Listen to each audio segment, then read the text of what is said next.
The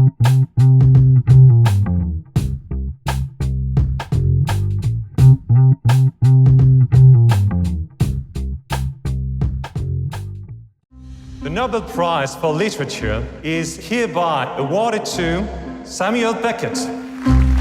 Go get the stuff. You know this is going to be a journey through your shame. Mr. Joyce, my name is Samuel Beckett. I have a great respect for your work. Don't do it. What? Right. Only something I was considering. Dumplings. For supper, we shall be having dumplings. Stay there. In consideration. Whose forgiveness do you need the most, Suzanne's? You might name your scars after her. I might name my joys as well. You couldn't wait to get through the pleasure to the pain. Gestapo! Go! The important thing is not what we write, but how we write. We must write dangerously, Beckett. Even in that horrible place, they couldn't turn off the stars. Mr. Beckett? I'm Barbara Bray from the drama department. It has redefined modern literature. It is a masterpiece. You used to tell me when you were going to her. Now you just go. It was very nice to meet you. Don't be absurd.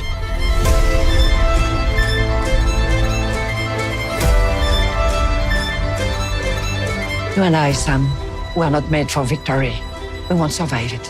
There was joy. You said, dance first, think later.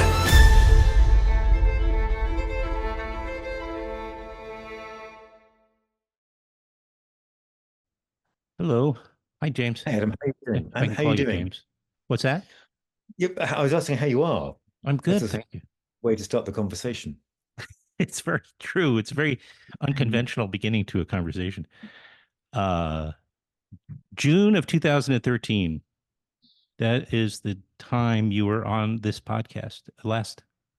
Oh, that's interesting. Was that for Yeah. For Theory of Everything, or was it for Dance? Shadow No, it was rather for Shadow Dancer. Ah, okay. So that got released quite a lot long after its European release. This is the same with this film, so that would account for that. I see. Right. It must be kind of hard to keep track of all that, right? Exactly. But we talked then. It was a pleasure. I vaguely remember. What I do remember is whether you liked the experience or not, so I was looking forward to talking to you again. Now, Well, I don't remember it particularly, but it wasn't a bad one, so I would have remembered that. No, not bad at all. So yeah, so I'm sure it was fine. What I was going to say is one other little note. I don't know where you are right now, but is it okay to say you live in Copenhagen? I live in Copenhagen. That's where I'm not quite in Copenhagen, but I'm in Denmark at the moment. Yeah, that's where I live most of the time. Because my partner is also Danish, and so I've been finding myself returning to Denmark again myself. So, oh, really? That's interesting. Yeah, there's quite a few people like me here who've been sort of married into the country, and yeah, basically, I was told by an Irish barman when I first met my now wife, who was then my girlfriend, a long time ago, you'll be here in 10 years' time, and he was spot on about that.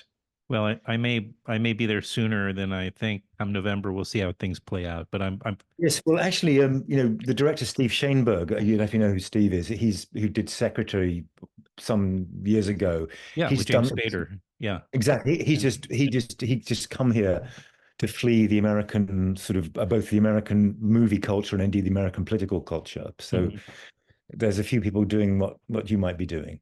Well, I'm going to try my hardest. I'm feeling hopeful, but that's a bit more this week than I was 2 weeks ago. Precisely. Right. This is another conversation for my other podcast, which doesn't exist yet, but it's the one where you get to vent about all your grievances about the politics of the world. Oh my God. Yeah. I much prefer a film about a creative genius like Samuel Beckett, to be honest with you. Gives me far more catharsis than anything else. And It was such a delight to see Dance First. Did they like just get rid of that subtitle, "A Life of Samuel Beckett" from the movie, or is that still part of the movie title? That's a good. I don't know. These things are sort of beyond my sort of influence, really. Like trailers and posters, and you always get a little bit. And so I'm not sure what they're doing with that. With its a kind of dance first. I don't know. Is the simple answer to that. Sure. And it is a life of Samuel Beckett. So but it really is. What would you think is best? What would you, Adam? What would you respond to as for a Americans? I'd keep it in. And then maybe a subtitle that says he was an Irish-born European author and playwright. So, yes, of some interest, you might want to check him out. Yeah, Not exactly. to insult the Americans, they're wonderful people, but we need a little bit more help when it comes to erudite authors and playwrights and that kind of thing. I think, Maybe. but it is a beautiful film. It stars Gabriel Byrne in Edit Center as the titular. Well, no, there's no subtitular. Yes, indeed. Samuel Beckett. And it is going to I like to get this out of the way, and I know the publicist does. August 9th in theaters here. I'm guessing in select cities. I guess so. Yes. Again, I'm not. I'll take care of that part. You don't have to worry about that. And then it goes on our streamers and on demand on the 16th of August. I think that's how it plays out. But so it's my delight to talk again to James Marsh 11 years later. It's so amazing that I'm still doing this. Yeah, you're on episode. Amazing. I don't know what I'm doing, but it's nice. And I did get to see Dance First, and you of course have made Man on Wire, The Theory of Everything. How many films does this make for you? Feature films? Well, that's a good question, actually. I mean, do feature docs count? Because I've made quite a few of those too. You started right in broadcast in BBC making documentaries. Well, I started making documentaries at the BBC in the late 80s when I was very, very young. And I had a sort of documentary career until about 2004, where I made a feature film for the first time. Then for about 10 years, I went between the two, and for the last 10 years, I probably focused more on TV drama and narrative feature films, but always wanted to make documentaries, just waiting for the right idea to come along. So yeah, that's sort of. I'm not sure how many I've made. I'll get back to you on that one. Okay, in 11 years, another 11 years. Another 11 years. What? Just tell me a little bit about how Samuel Beckett. I know was the subject of your new film. I mean, I know it's written by a Scottish author. Forsyth. What's his first name? Neil Forsyth. Yeah, he's a Scottish writer. Neil. Yeah. So was this pitched to you? Is that how you came? Were you for hire in this case, or is just like this makes sense in your career? I can see it, but just curious. The script came to me during the pandemic, which was an interesting time to be reading something about Samuel Beckett. And I'd read a bit when I was a student. Mm-hmm. But never really specialized in Beckett and didn't really respond to it that well as an 18, 19-year-old. Going back to it in later life, when the script came to me, I was intrigued to obviously go and read and see some Beckett plays that you can see online. This is during the pandemic. We're all cut off from each other. We're all in a kind of predicament of some of Beckett's characters who seem to be, the sort of caricature, if you like, of Beckett character is someone who's cut off from the rest of the world. Often, sort of in a rather odd situation they don't really recognize, whether that's Waiting for Godot or Happy Days when someone's up to their neck in sand. So getting this in the pandemic was part of the reason I wanted to do it, because I began to kind of read the Beckett's work, and it spoke to me in a different kind of way. And I thought, well, if I can find, I wasn't sure about whether I was the right person to do it. I wasn't sure about it, but I thought if I can find the right person to play Beckett, then this could be quite a viable project. And so I thought for about 10 minutes, well, the obvious person is Gabriel Byrne. And I didn't know Gabriel, I never met him, but I really admired his work and thought that he was a really interesting actor, very experienced, wide-ranging, sort of, he's done a lot of different kinds of work. Absolutely. So when I began to, when that idea came, I thought, well, Gabriel's interested and wants to do it, then I think I can do this. So Gabriel and I then had a series of quite long Zoom calls. This is the pandemic's coming to an end at this point. And we find a lot of common ground, and he's really intrigued by the project in the same way that I am. So that for me made the project viable when Gabriel was interested and wanted to talk about it and then wanted to be attached to it. So once Gabriel had kind of committed to it, I thought, well, I can do this.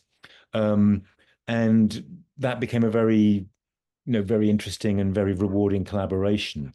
But I think that was the key for me, was the pandemic and the kind of mindset we were all in at that time. And then the next step was Gabriel, I think, and his interest in doing it with me. And then all of a sudden it seemed like, oh, this is coming together as a viable thing. And what an exciting team to have. And yeah, you're absolutely, I never thought of it, James, in those terms, but you're right. There is, Beckett was known as I hate these kind of platitudes, but kind of like the father of absurdist theater, maybe, or certainly. I guess so. I mean, he certainly revolutionized theater and the way it was staged and the way it was presented. Mm-hmm. So he's a radical iconoclast when it comes to, how to stage plays and what they can be about. So he's, but also he's acquired lots of cliches, some of which are true and some of which are not true. What's surprising about Beckett is his plays are, often quite circumscribed in terms of location and what they do, and not an awful lot happens in them. But his life, by contrast, is full of the most surprising and dramatic episodes you could ever kind of cook up for someone. And that was I think the revelation for me. Was I knew a bit about his life. I knew that he was not the typical Irish writer in terms of background. He's a Protestant. He's more affluent and middle class than Brendan Behan or some of the more obviously working class Irish writers. So he's slightly different in that regard.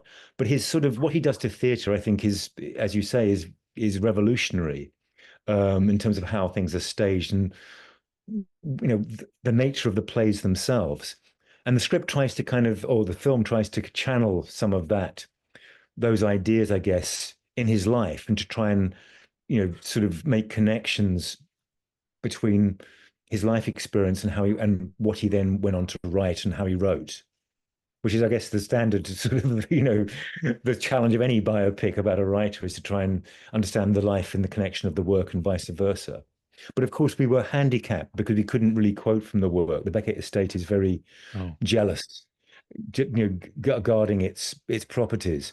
So we can quote in context from the plays and comment on. We couldn't really stage episodes from them, apart from one play that we do sort of stage briefly in the film. The one when they were in those. Yes, again, typically Beckett, they're trapped and they can't go anywhere. They're in urns. Yeah, in this case. In urns. That's right. It's such a delightful visual. I laughed aloud when I saw that. I just reminded, I didn't know that play, but and then there's almost like a Beckett adjacent device used, which is sort of the running theme or thread where it's the telling this story of his life is Beckett himself having a conversation with himself.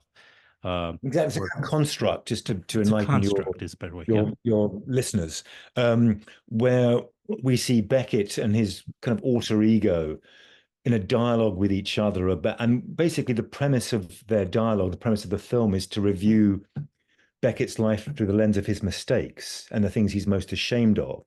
And that framework, so throughout the film, we dip back into this dialogue that's sort of taking place in a rather sort of existentially sort of stripped down void kind of environment. Yeah.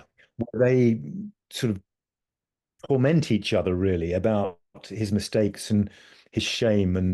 And so that's an ongoing commentary on the episodes of his life that then unfold around that dialogue that takes place in this rather sort of liminal space that they find themselves in. I mean, see the film, you'll understand it better. I'm not describing it very well. Well, we're going to show maybe the trailer, and maybe that'll help a little bit too. My sort of airy ramblings here. Well, it's another marketing tool which you probably didn't have a lot of input in, but the trailer might help. I haven't watched it Or maybe I did Neither have I. very early on. 'Cause I figured you didn't. You're more interested in Gabriel Byrne's performance, and rightfully so. And I was thinking as you were just talking about that construct of Beckett talking to his alter ego and kind of, you know, narrating the life of Samuel Beckett and his in turmoil. You know, very few actors I could think of could pull that off. That kind of, it could come off very kind of stagey, Well, indeed, you're both worried forced. about. You know, Yeah, no, exactly. it seems really almost effortless. At first, I was like, "What is this guy doing?" He's starts off, he's being awarded like Nobel Prize. what? It's the Nobel Prize for Literature. What? It's Oh, good. that thing. Yeah, I've heard of Yeah. it. And so he's in Sweden or something. Yes, I mean he never actually went. I Oh. mean he went to the hotel, but never went to the Oh. ceremony. That's So, right. so that's a sort of fictional construct. You know, he didn't go, Mhm. but he did give the money away very quickly in the way the film explains. Wow. Yeah, oh yeah, that's all true. Amazing. So yeah, so he wasn't there. But Gabriel, as I mentioned earlier, unlocked it for me. Yeah. And his performance, I think, is really special. And it was kind of difficult too. It's not easy to do that kind of, particularly on the budget. It was a very small budget. The film was, it was a micro budget by today's standards. Less than I had in 2004 to make a film, just which was another really low budget movie.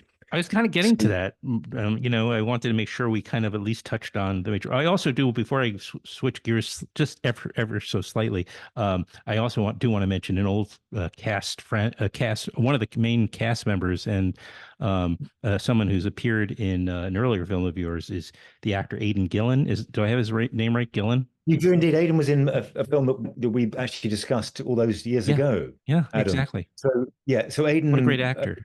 He's a great actor. And he plays James Joyce. Which has fun with James Joyce. It's not a kind of earnest sort of imitation. It's a kind of playful interpretation, channeling James Joyce's eccentricities, which are pretty well known.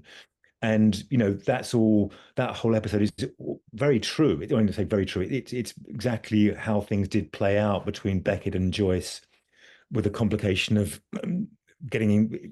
Beckett gets sort of entangled with Joyce's rather unstable daughter, and they have a kind of love affair that's very sort of, unrewarding for Beckett, to say the least. Lucia, Lucia, yeah, Lucia, rather.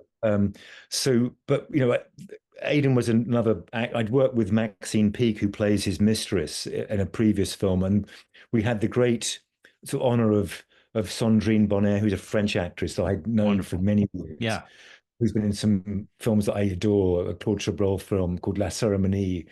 Anyway, oh my gosh, that's ceremonies.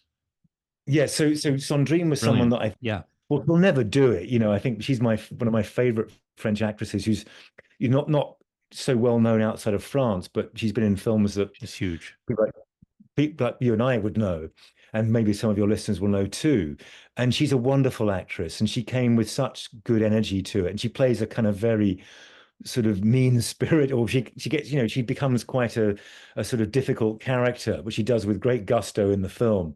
And she tells Gabriel off very well in the film, and it's quite testy between them. But from when Sandrine said yes, I was really thrilled, because she's an actress I loved, and I loved working with her. She was so brilliant to work with. That was one of the great virtues of making the film, with the ensemble cast we had was really special, and we all really enjoyed, I think, doing what we were doing, even with the budget was tiny and the time was short, and on and on. It was a very good spirited production in that regard, and the actors really came with ideas and came with a real zest to do it. So the whole experience of doing it with the actors was really lovely for me. Well, having seen it and having given it my full attention, I can just tell people it's really kind of a flawless film. Everything rises to a great quality level in terms of the cinematography, the acting, the script. Everything is just right in this film. But I have to say, I'm sure some people are thinking, this guy made Man on Wire, and he made The Theory of Everything, and shouldn't he be doing big budget films? What's wrong with you? Well, Why did you make this smaller budget film about you know, I won't say you make he's what an you can obscure make, person. He's not. No, exactly. Well, you make what you can make. I mean, my first sort of, without being pompous here, the first kind of proper feature documentary or film I made was a film called Wisconsin Death Trip in 1999 when I was actually quite young, and that's a very experimental film. It's a black and white film largely, and it's based on a book by Michael Lessie, and it tells the story of a town in Wisconsin where lots of very bizarre things happened in the 1890s. And that's a very sort of, and this felt like going back a little bit to that kind of way of making a very small budget, a sort of black and white film with aesthetic sort of, ambitions, if you like, beyond its budget. But the whole business of, making big budget movies, I'm not sure I'd be very good at them, to be honest. And also you have to be invited to make them. You can't just say, well, hey, I want to make a well, big budget. I figured you probably, I don't want to get into that because it's like whether you were or not, but once you have a big success, it's typical that you start getting handed a lot of options. But I'm not complaining. No, indeed. Well, I didn't really, and nor did I particularly want them, to be honest. I think, you sort of have the career that you have. You make choices. Sometimes you do things for this reason or that reason. But I've never particularly wanted to be part of a studio system. We all say this because we're sort of excluded from it, I guess. But Fear Everything was a successful film in some respect. Didn't really lead to any great sort of offers in that regard. So you just sort of do what you can do, and you try and find a project you actually make, which is so much of your life is spent not making things and working on projects that never actually happen. I mean, this is but lucky me, at least I'm a working filmmaker. So you do lament I'd rather do a film that you can actually make as opposed to one that you're going to spend 5 years not making, which is the lot of so many projects. Well, I having played devil's advocate and now pivoting back, I'm very grateful that you are making the films you're making. So again, it's called Dance First, and it's directed by James Marsh. It's in theaters August 9th and then digital August 16th. Thank you. And I absolutely will not wait another 11 years to request this again. I'm going to. No, indeed not. Hopefully we'll catch up on the next one. Me too. I hope so. A decade of passing. But nice to talk to you, Adam. Thank you for your interest in the film. Thank you very much. All right. Bye-bye. Bye. Thanks, Adam. Thank you.